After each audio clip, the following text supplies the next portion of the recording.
तो कहानी की शुरुआत में हमें दिखाया जाता है कि सूरज धीरे धीरे पृथ्वी के पास आ रहा है, जिस वजह से पृथ्वी के सभी इलाकों में आग और सूखा फैलने लगा है। इसलिए जल्दी ही साइंटिस्ट पृथ्वी पर आने वाली सोलर क्राइसिस के खतरे के बारे में पूरी दुनिया में अनाउंस करने लगते हैं, जिसमें वो सभी को बताते हैं कि अगर सूरज इसी स्पीड से आगे बढ़ता रहा तो सूरज 100 सालों में पृथ्वी को अपने बीच समा के खत्म कर देगा और 300 सालों बाद वो पूरे सौर मंडल को ही खत्म कर देगा। इसलिए पृथ्वी को बचाने के लिए UEG यानी यूनाइटेड अर्थ गवर्नमेंट मूविंग माउंटेन नाम के एक प्रोजेक्ट पर काम करने का फैसला करती है। इस प्रोजेक्ट के अकॉर्डिंग साइंटिस्ट काफी सारे बड़े बड़े इंजन्स बनाकर पृथ्वी के अलग अलग हिस्सों में इंस्टॉल कर देंगे, जिसकी मदद से पृथ्वी को सौर मंडल से बाहर ले जाकर बचा लिया जाएगा। लेकिन इस प्रोजेक्ट में काफी खर्चा होने वाला था, साथ ही खाने पीने के रिसोर्सेज भी दिन प्रतिदिन खत्म होते जा रहे थे, जिस वजह से लोग दंगे और प्रोटेस्ट करने लगे थे। इन प्रोटेस्ट में वो लोग शामिल थे जिन्हें किसी भी अंजाम या खतरों की परवाह नहीं थी, क्योंकि इन लोगों का मानना था कि जो खतरा अभी तक पृथ्वी पर नहीं आया है उसके लिए गवर्नमेंट इतना बड़ा रिस्क लेकर पृथ्वी और मानव जाति को खतरे में डाल रही है। वहीं दूसरी ओर UEG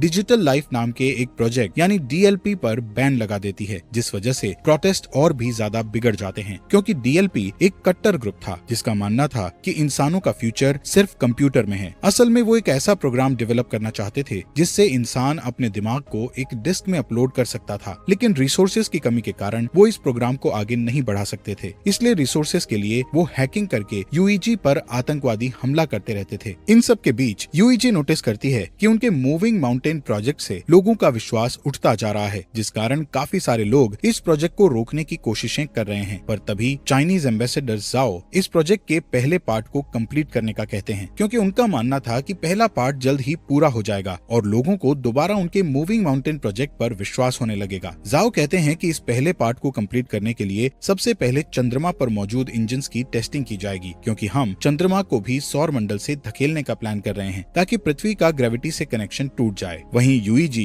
इस टास्क को कंप्लीट करने के लिए कई लोगों को एस्ट्रोनॉट्स के रूप में ट्रेन करने वाली थी, इसलिए वो कुछ सोल्जर्स को बेस पर इकट्ठा करती है, जहां हम लियू नाम के एक पायलट को देखते हैं। तभी लियू देखता है कि बेस प्रोटेस्टर्स से घिरा हुआ है और गार्ड्स उन्हें रोकने की कोशिश कर रहे हैं। उसी वक्त एक प्रोटेस्टर बेस के अंदर घुस आता है, पर हैन नाम की लड़की उस आदमी को मारकर नीचे गिरा देती है। ये देखकर लियू हैन से काफी इंप्रेस होता है और उसके साथ जिंदगी गुजारने के सपने देखने लगता है। इसके बाद सभी ट्रेनीज को एक एलिवेटर में बैठकर अंतरिक्ष में भेज दिया जाता है, क्योंकि उनका पहला टेस्ट अंतरिक्ष में होने वाला था। ये अभी तक का सबसे ऊंचा एलिवेटर था। इस एलिवेटर के ऊपर जाने की स्पीड इतनी तेज थी कि कुछ ट्रेनीज बेहोश हो जाते हैं, जिस कारण वो उस स्टेशन को भी नहीं देख पाते जो कि मूविंग माउंटेन प्रोजेक्ट के लिए बनाया जा रहा था। यहाँ सभी ट्रेनीज को फाइटिंग स्किल्स सिखाते हुए फायर आर्म्स का यूज करना सिखाया जाता है। इसके अलावा उन्हें बार बार एलिवेटर से ट्रेवल करवाया जाता है ताकि उन्हें फ्यूचर में एलिवेटर से ट्रेवल करने में किसी भी तरह की परेशानी का सामना ना करना पड़े। साथ ही सभी का मेडिकल टेस्ट करके उन्हें डेली एक्सरसाइज करवाई जाती है। इस ट्रेनिंग के दौरान लियू और हैन एक दूसरे को पसंद करने लगते हैं और उन्हें प्यार हो जाता है। फिर एक दिन लियू गार्ड को सिगरेट की घूस देता है और बेस के अंदर एक गुलदस्ता ले आता है, जिसे वो हैन को देते हुए उसे प्रपोज कर देता है। इसी सुबह एस्ट्रोनॉट्स का एक नया बैच वहाँ आता है और एलिवेटर में शामिल हो जाता है। तभी अचानक से बेस में मौजूद ड्रोन्स बाहर आने लगते हैं, जिससे इंजीनियर्स को पता चलता है कि उनका सिस्टम हैक हो गया है। इसी दौरान एलिवेटर अपने शेड्यूल से पहले ऊपर जाने लगते हैं। दूसरी ओर एलिवेटर में शामिल हुए नए एस्ट्रोनॉट्स अपने कपड़े बदलने लगते हैं। तब लियू और हैन नोटिस करते हैं कि नए एस्ट्रोनॉट्स ट्रेनीज के नाम की यूनिफॉर्म पहन रहे हैं, जिससे वो समझ जाते हैं कि वो लोग कोई एस्ट्रोनॉट्स नहीं बल्कि आतंकवादी हैं। यहाँ बेस में सभी ड्रोन्स अटैक करके आग लगाने लगते हैं, जिन्हें रोकने के लिए पायलट उन पर अटैक करते हैं, लेकिन ड्रोन्स पर निशाना नहीं बना सकते थे, क्योंकि साइंटिस्ट ने सिस्टम को इस तरह बनाया था कि वो अपने ड्रोन्स पर अटैक ना कर सके। वहीं ड्रोन्स हैक हो चुके थे, इसलिए वो सिस्टम पर अटैक कर रहे थे। इस तरह अटैक करते हुए ड्रोन्स एक एलिवेटर को नीचे गिरा देते हैं। दूसरी तरफ एलिवेटर में आतंकवादी सभी ट्रेनीज से उनकी ID चुराते हैं और सभी गेट्स को बंद करके ट्रेनीज की कुर्सियों को लॉक कर देते हैं। यहाँ जो भी उन लोगों को रोकने की कोशिश करता है उन्हें बुरी तरह पीटा जाता है। इस एलिवेटर के दूसरे रूम में लियू होता है, जो कि अपनी कुर्सी छोड़ देता है और अपने चश्मे का यूज करके गेट की लॉक स्क्रीन को धूप से जलाकर गेट ओपन कर लेता है। इस गेट की दूसरी साइड जाकर लियू देखता है कि उसका एक साथी बुरी तरह घायल है, क्योंकि आतंकवादियों ने उसे बुरी तरह पीटा था। इसलिए लियू उन आतंकवादियों के पीछे जाता है और उनसे लड़ने लगता है। इस फाइट में एक आतंकवादी ऊंचाई से गिरकर मर जाता है, जिसके बाद लियू एक फायर एक्सटिंग्विशर को लेकर दूसरे आदमी का पीछा करता है। इस बीच वो आतंकवादी चोरी की गई ID से एलिवेटर को स्टेशन तक पहुंचा देता है। ठीक उसी समय ड्रोन उन पर एक मिसाइल से अटैक करते हैं। इस दौरान बेस में साइंटिस्ट 550C नाम के इंटेलिजेंट क्वांटम क्वांटम कंप्यूटर की मदद से सिस्टम को हैकर से सेफ कर लेते हैं, जिसके तुरंत बाद ड्रोन्स जमीन पर गिरकर ब्लास्ट हो जाते हैं और फिर साइंटिस्ट द्वारा एलिवेटर को वापस नीचे खींच लिया जाता है। यहाँ ल्यू अभी भी उस आतंकवादी से लड़ रहा था। तभी हैन एक मैकेनिकल हाथ की मदद से विंडो को तोड़ती है और ल्यू के पास आकर उस आतंकवादी को मारने में उसकी मदद करती है। इसके बाद हैन गुस्से में ल्यू से दोबारा फ्लावर्स मांगती है, क्योंकि इस फाइट के दौरान उसके सभी फ्लावर्स टूट चुके थे। तभी अचानक से उसका स्टेशन बेस पर गिरने लगता है, क्योंकि उस आतंकवादी ने मरने से पहले डेटोनेटर दबा दिया था। ये स्टेशन बेस पर गिरकर क्रैश हो जाता है, जिससे बेस पर मौजूद बिल्डिंग्स ब्लास्ट हो जाती है और एलिवेटर भी अचानक से जमीन पर गिर जाता है, जिससे सभी ट्रेनीज भी इस एक्सीडेंट के शिकार बन जाते हैं। हालांकि ल्यू और हैन सही सलामत होते हैं। इसी दिन न्यूज पर बताया जाता है कि इस ब्लास्ट में लगभग 3000 लोगों की जान जा चुकी है और 5 से भी ज्यादा लोग घायल हुए हैं। यूईजी के बनाए स्टेशन के क्रैश होने के कारण कई लोगों की जानें गई थी, इसलिए लोग और भी प्रोटेस्ट करने लगते हैं। इस प्रोटेस्ट में आतंकवादी हमले और दंगे भी होते हैं। सभी प्रोटेस्टर गवर्नमेंट से डीएलपी को वापस लेने की मांग कर रहे थे। यहाँ जाओ अपनी असिस्टेंट से उस स्पीच को पढ़ने के लिए कहता है जिसे उसने यूईजी के प्रोजेक्ट में विश्वास रखने के लिए लिखा था। इसी दौरान जाओ अमेरिकन एम्बेसडर के साथ बातचीत करता है और उनसे प्रोजेक्ट पर काम करने के लिए एक और मौका मांगता है। कुछ हफ्ते बाद क्रायो स्लीपिंग पॉड्स में लोगों को रखकर चंद्रमा पर भेजा जाता है, ताकि वो चंद्रमा पर जाकर इंजन्स पर काम जारी रख सकें। इस बीच हैंग्यू नाम का कंप्यूटर इंजीनियर क्रायो स्लीप से उठता है, जो कि 550A नाम के एआई और उसकी बेटी याया की एक रिकॉर्डिंग को चेक करता है। दरअसल 550A की मदद से ही याया हैंग्यू से बात करती थी। यहाँ पता चलता है कि हैंग्यू पहले डीएलपी के लिए काम करता था, लेकिन 550C तक पहुँचने के लिए वो चंद्रमा पर काम करने आया है। असल में 500C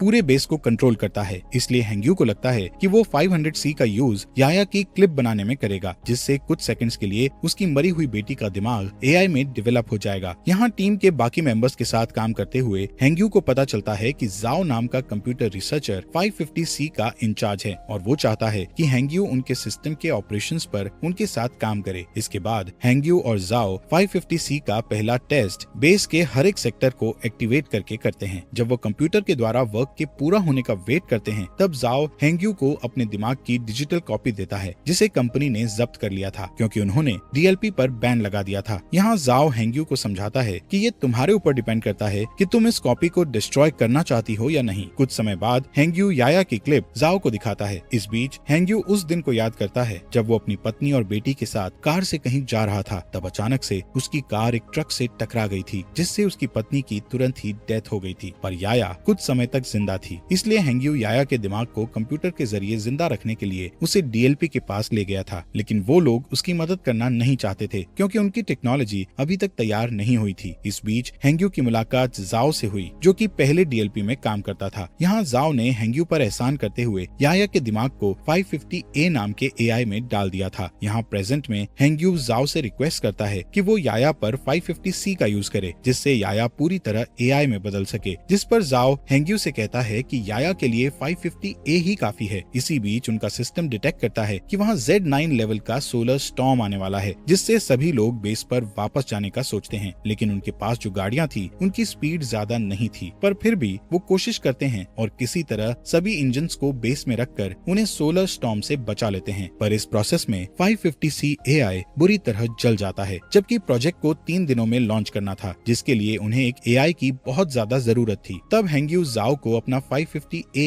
एआई देने को कहता है, लेकिन इसके बदले वो फ्यूचर में 550 मॉडल्स डेवलप करने वाली टीम में खुद को शामिल करने का कहता है, जिस पर जाओ मान जाता है और हैंग्यू एआई से याया के दिमाग के डिस्क निकाल लेता है। 3 दिन के बाद टीम इंजन्स का टेस्ट करती है। तब चंद्रमा कुछ सेकंड्स के लिए अपनी जगह से थोड़ा सा शिफ्ट हो जाता है, जिसे देखकर टीम बहुत खुश हो जाती है, क्योंकि इससे साबित हो जाएगा कि 20 साल में वो पूरी तरह से चंद्रमा को पृथ्वी से दूर कर देंगे। इसके अलावा टीम की इस सफलता से पूरी दुनिया के लोगों को मूविंग माउंटेन प्रोजेक्ट पर विश्वास हो जाता है। कुछ महीने बाद वो पृथ्वी पर इंजन का टेस्ट करते हैं, जिससे सभी स्क्रीन ब्लैक हो जाती हैं और लोगों को लगता है कि उनका टेस्ट फेल हो गया है, लेकिन अचानक उन्हें फील होता है कि जमीन हिल रही है। वहीं दूसरी ओर बेस पर मौजूद एस्ट्रोनॉट्स को आसमान में एक लाइट जलती हुई दिखती है। इससे यूईजी के साइंटिस्ट प्रूव करते हैं कि पृथ्वी अपनी जगह से थोड़ी दूर पर शिफ्ट हुई है। ये जानकर पूरी दुनिया जश्न मनाने लगती है। इसी तरह कई साल बीत जाते हैं और यूईजी बहुत ही शक्तिशाली इंजन्स को बनाता है, जो कि पृथ्वी और चंद्रमा को धक्का देकर मूव करके सौर मंडल से दूर कर देगा। साथ ही इस प्रोजेक्ट का नाम अब द वेंडरिंग अर्थ रखा जाता है और 550C द्वारा कई बिल्डिंग्स को बनाया जाता है। जाता है, जिसके बाद यूईजी हर साल एक नया टेस्ट करती है जिससे उनकी थ्योरी सही साबित होती है। इस तरह लोग यूईजी के प्रोजेक्ट को पूरी तरह एक्सेप्ट कर लेते हैं, जिस कारण डीएलपी पूरी तरह से गायब हो जाता है। इसके अलावा लोगों में ये भी चर्चा होती है कि गवर्नमेंट ने जो अंडरग्राउंड सिटीज बनाई है उनके अंदर जाने के लिए लोगों को पास खरीदने होंगे। यहाँ पता चलता है कि हर साल पृथ्वी का रोटेशन धीमा हो रहा था, जिससे एक दिन में 24 घंटे की जगह 60 घंटे का सिस्टम हो गया है और ग्लोबल इंटरनेट भी अब बंद हो चुका था। साथ ही पृथ्वी पर अब बाढ़ और सोलर रेडिएशन जैसी समस्याएं लगी थी, जिससे कैंसर की बीमारी बढ़ने लगती है। इधर ल्यू और हैन शादी कर लेते हैं और उनका एक बेबी बॉय होता है। वो दोनों परेशान होते हैं क्योंकि उन्हें उनके बेटे के लिए अंडरग्राउंड सिटीज का पास नहीं मिला था। इसी बीच हैन को कैंसर हो जाता है, जिससे वो दोनों और भी परेशान हो जाते हैं। यहाँ हैंग्यू नए 500 डेवलपमेंट की हेल्प से याया के लिए एआई बनाता है, जिसे वो 550W का नाम देता है। यहाँ हमें बताया जाता है कि स्टेशन को गिरे हुए 14 साल बीत चुके हैं और अब ल्यू मेजर की पोस्ट पर आ चुका है। एक दिन ल्यू को अंतरिक्ष में भेजने के लिए उसका इंटरव्यू लिया जाता है। यहाँ 550W उसका इंटरव्यू लेता है और बताता है कि ल्यू के स्किल्स इम्प्रेसिव हैं। इसके अलावा 550W ल्यू की फैमिली में हो रही परेशानियों के बारे में भी बताता है और कहता है कि ल्यू को पृथ्वी पर रहकर अपनी फैमिली की देखभाल करनी चाहिए, जिस पर ल्यू कहता है कि मुझे अपनी फैमिली को पीछे छोड़ने का दुख है, लेकिन मुझे अपने बेटे को अंडरग्राउंड सिटी में भेजने के लिए बेस पर आकर काम करना पड़ेगा। यहाँ मिरर के दूसरी साइड प्रोजेक्ट के इंचार्ज साइंटिस्ट इस इंटरव्यू को सुन रहे थे, जिसमें हैंग्यू ल्यू की बातें सुनकर अपनी बेटी की याद करने लगता है। इसके बाद 550W बताता है कि हैन की जल्दी ही डेथ होने वाली है, जिस कारण ल्यू पूरी तरह से टूट जाएगा और स्ट्रेस टेस्ट में फेल हो जाएगा। इंटरव्यू के बाद ल्यू हैन के साथ टाइम स्पेंड करने के लिए हॉस्पिटल जाता है, जहाँ हैन कहती है मैं आखिरी बार अपने होम टाउन को देखना चाहती हूँ, पर मौसम की समस्याओं के कारण उसे होम टाउन में ले जाना बहुत मुश्किल था। इधर हैंग्यू ल्यू की बातों से इतना इमोशनल हो गया था कि वो चोरी से बेस में घुसकर याया के दिमाग को 550W से जोड़ देता है और उसे सिस्टम में देखने लगता है, जिससे वो इमोशनल होकर रोने लगता है। तभी जाओ गार्ड्स के साथ वहाँ आ जाता है और हैंग्यू को समझाने लगता है कि उसे याया की डेथ को एक्सेप्ट करना होगा, जिस पर हैंग्यू मना कर देता है और याया को पूरी तरह से 550W में अपलोड कर देता है, जिससे चंद्रमा के सिस्टम में तुरंत प्रॉब्लम आना शुरू हो जाती है और सभी इंजन्स फेल होने लगते हैं। इसके बाद गार्ड्स हैंग्यू को पकड़ लेते हैं और अपने साथ ले जाते हैं। इधर जाओ याया की डिस्क को निकालकर 550W AI को बंद कर देता है। इस बीच ल्यू अपने पुराने दोस्तों के जरिए एक जेट उधार लेता है और हैन को उसके होम टाउन ले जाता है। कुछ ही समय में वो शंघाई सिटी में लैंड करते हैं, जो कि अब बर्फ से जमी हुई बंजर जमीन बन चुकी थी। दोनों सितारों को देखते हुए बातें करते हैं, जहाँ हैन ल्यू से कहती है कि मैं समय आने पर शान से मरना चाहती हूँ। यहाँ यूईजी के लोग हैंग्यू के द्वारा की गई सिस्टम प्रॉब्लम्स के बारे में बात करते हैं और नोटिस करते हैं कि ये उस हैकिंग की तरह ही है जो कुछ सालों पहले ड्रोन और एलिवेटर के साथ की गई थी। इसलिए सभी 550W के सिस्टम को हैक करके सही करने का सोचते हैं, लेकिन वो हर बार ब्लॉक हो जाते हैं। तभी अचानक चंद्रमा के इंजन ब्लास्ट हो जाते हैं, जिससे चंद्रमा पृथ्वी की ओर आने लगता है। दूसरी तरफ जाओ समुद्र के पास खड़ा होता है और सभी देशों के लीडर्स को एक इमरजेंसी अलर्ट सेंड करता है, क्योंकि सुनामी धीरे धीरे बढ़ रही थी जो जल्द ही जमीन से टकरा जाती है। इस इमरजेंसी के कारण ल्यू को भी वापस ड्यूटी पर बुलाया जाता है। वहीं लीडर्स पहले से ही अंडरग्राउंड सिटी को खोलना शुरू कर देते हैं ताकि वो सुनामी से लोगों की जान बचा सकें। यहाँ ल्यू के मिशन पर जाने से पहले ही हैन की डेथ हो जाती है, इसलिए उनके बेटे को हैन के पिता अंडरग्राउंड सिटी में मिल जाते हैं। इस बीच जाओ यूईजी से सपोर्ट मांगते हुए कहता है कि उन्हें पृथ्वी के सभी परमाणु हथियारों का यूज करके चंद्रमा पर अटैक करना होगा, ताकि वो चंद्रमा को पृथ्वी से टकराने से रोक सकें, जिस पर सभी देश अपने अपने हथियार सौंपने के लिए मान जाते हैं। इस बीच जाओ हैंग्यू से मिलने के लिए जेल में जाता है और उसे बताता है कि वो पृथ्वी के इंजन्स को जल्द से जल्द एक्टिव करना चाहते हैं, लेकिन इसके लिए उन्हें ग्लोबल इंटरनेट को फिर से एक्टिव करना पड़ेगा। साथ ही जाओ बताता है कि इंटरनेट का एक सर्वर पानी में डूब गया है, जिसकी केयर करने के लिए उन्हें हैंग्यू की जरूरत है, लेकिन हैंग्यू जाओ की बात नहीं मानता है। तब जाओ उसे याया के दिमाग की डिस्क दिखाकर उसे ब्लैकमेल करता है, जिससे हैंग्यू को उसकी बात माननी पड़ती है। इसके बाद हम देखते हैं कि परमाणु को ट्रांसपोर्ट करने के लिए ल्यू के साथ साथ कई पायलट को चुना जाता है। वहीं पृथ्वी पर मिसिंग इंटरनेट सर्विस की देखभाल के लिए 3 टीम्स को बीजिंग, टोक्यो